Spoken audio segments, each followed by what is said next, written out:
निकल जाएगा, खत्म हो जाएगा, है ना। और भगवान ने सबके लिए व्यवस्था दी है,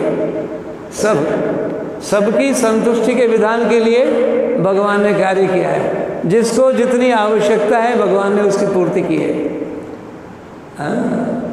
क्योंकि भगवान हमारे परम पिता हैं। गीता में भगवान कहते हैं अहम बीज प्रद पिता, मैं बीज प्रदानकारी पिता हूँ। तो पिता कभी भी अपनी संतान को दुखी नहीं रखना चाहता। हम दुखी क्यों हैं? पिता को भुलाकर। पिता को हम भूल गए और पिता से दूर चले गए और हम तलाश रहे हैं। तो जब तक पिता हमें नहीं मिलेंगे, जब तक उनसे हमारा संपर्क स्थापित नहीं होगा, तब तक हम ऐसे ही भटकेंगे, हैं। इसके पीछे कारण क्या है? न कह रहे हैं कि जैसे मुझसे किसी ने प्रश्न किया, आप लोग हरे कृष्ण महामंत्र का जप करते हैं, बहुत परिश्रम लगता है आप लोगों को, है ना, बड़ी तपस्या है। उसके बाद जाकर आप लोग कहीं बाद में, अभी ये तपस्या करते हैं, तपस्या करने के बाद फिर आप लोग सुखी होंगे। इससे अच्छा हम तपस्या नहीं करते, अभी हम सुखी हैं, बाद में थोड़ा दुखी हो जाएंगे क्या? अभी हम सुख से रहें, आनंद में रहें। आप लोग तपस्या कर रहे हैं, आप लोग बहुत कष्ट कर रहे हैं, है ना। जप करना मतलब तो आप लोगों को बहुत कष्ट होता है। तो आप लोग कितने साल तक ये कष्ट कर रहे हैं, है ना। कई साल हो गए आप लोग जप कर रहे हैं। उसके बाद आप लोगों को कहीं सुख मिलेगा, हाँ, अंत में आप लोगों को सुख मिलेगा, आप लोग सुखी होंगे। हम लोग अभी सुखी हैं, बात तो एक ही है, हाँ, है ना। तो उनका विचार क्या है कि ये जीवन जो है बस इतने समय के लिए हमें मिला है, इसके बाद अगला जीवन है नहीं, है ना। तो इस जीवन में हम सुखी रहने के लिए जो प्रयत्न कर रहे हैं, इस जीवन में तो सुख प्राप्त हो ही रहा है। अगर सुख की प्राप्ति नहीं होती तो कोई नाम जप क्यों करता, छोड़ देता, तो उसको सुख मिल रहा है। और उस सुख की प्राप्ति के पश्चात उसको पता है कि इस जीवन के बाद दूसरा जीवन मिलने वाला है, जीवन तो खत्म नहीं होने वाला है कि नहीं। दुखों का अंत हो गया, जीवन अंत हो गया, दुखों का अंत हो गया, ऐसा है क्या? ऐसा नहीं है ना। ये कैरी फॉरवर्ड होगा। जिस स्थिति में आज हम हैं, अगले जन्म में पुनः वही स्थिति हमें प्राप्त होगी।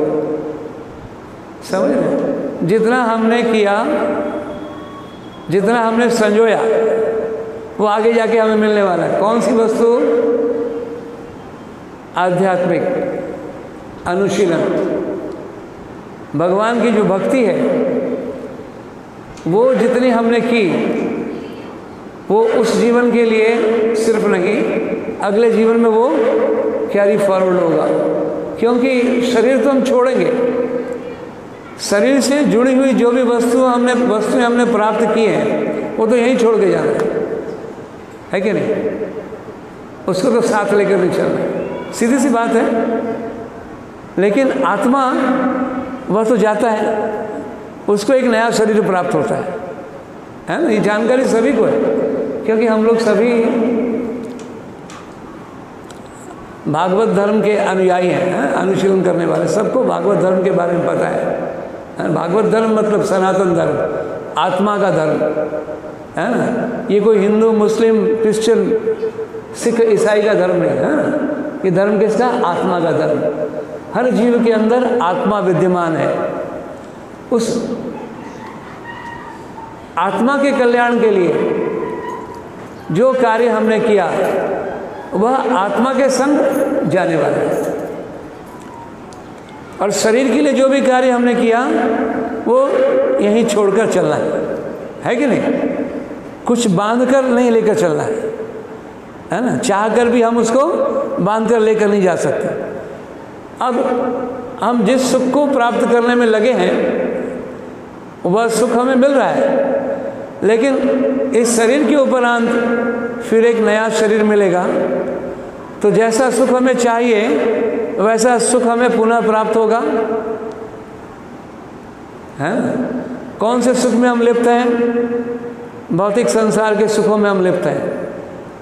तो भौतिक संसार के सुखों में लिप्त रहेंगे तो हमें पुनः भौतिक जीवन मिलेगा और उसमें भौतिक सुख की प्राप्ति होगी।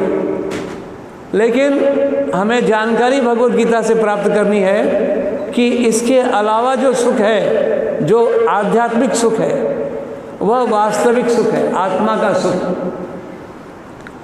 तो ये आत्मा का सुख हमें इसी जीवन में प्राप्त हो जाता है अगर हम आत्मा कल्याण के लिए कोई कार्य करते हैं, मतलब भगवान की प्रीति विधान के लिए जो भी कार्य करते हैं। अभी जो हम चर्चा कर रहे हैं ये क्या है? ये सारे विषय आध्यात्मिक है ना, आत्मा से रिलेटेड है।